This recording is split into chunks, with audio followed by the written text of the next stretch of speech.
भगवान विष्णु जी और नारद मुनि जी।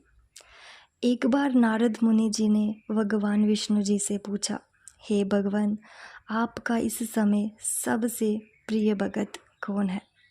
अब विष्णु तो भगवान है, सो झट से समझ गए अपने भगत नारद मुनि जी की बात और मुस्कुराकर बोले, मेरा सबसे प्रिय भगत उस गांव का एक मामूली किसान है।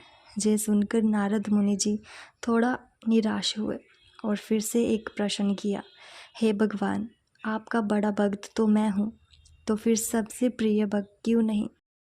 भगवान विष्णु जी ने नारद मुनि जी से कहा, इसका जवाब तो तुम खुद ही दोगे।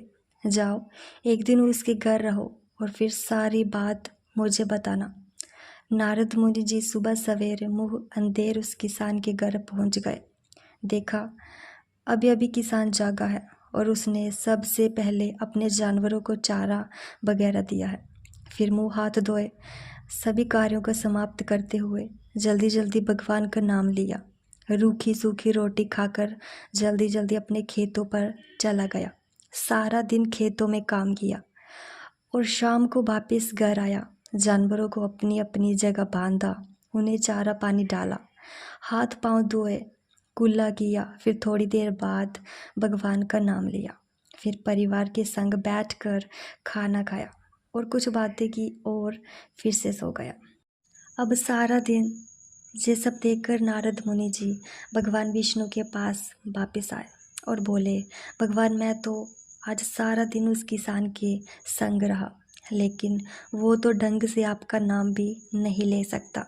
उसने थोड़ी देर सुबह थोड़ी देर शाम को, और वो भी जल्दी जल्दी आपका ध्यान किया, और मैं तो 24 घंटे सिर्फ आपका ही नाम जपता हूँ। क्या अब भी आपका सबसे प्रिय भगत वो गरीब किसान ही है? भगवान विष्णु जी ने नारद की बात सुनकर कहा, अब इसका जवाब भी तुम मुझे खुद ही देना। और भगवान विष्णु जी ने एक कलश अमृत से भरा नारद मुनि को थमाया और बोले, इस कलश को लेकर तुम तीनों लोकों की परिक्रमा करके आओ, लेकिन ध्यान रहे, अगर एक बूंद भी अमृत नीचे गिरा तो तुम्हारी सारी भक्ति और पुण्य नष्ट हो जाएंगे। नारद मुनि तीनों लोकों की परिक्रमा करके जब भगवान विष्णु के पास वापस आए तो खुश होकर बोले, भगवान, मैंने एक बूंद भी अमृत नीचे नहीं गिरने दिया। विष्णु भगवान ने पूछा, और इस दौरान तुमने मेरा नाम कितनी बार लिया, मेरा स्मरण कितनी बार किया? तो नारद बोले, अरे भगवान जी, मेरा तो सारा ध्यान इस अमृत पर था, फिर आपका ध्यान कैसे करता?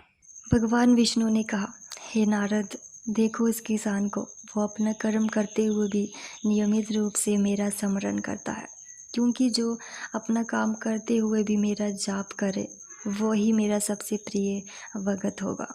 तुम तो सारा दिन खाली बैठे ही जप करते हो, और जब तुम्हें काम दिया तो मेरे लिए तुम्हारे पास समय ही नहीं था।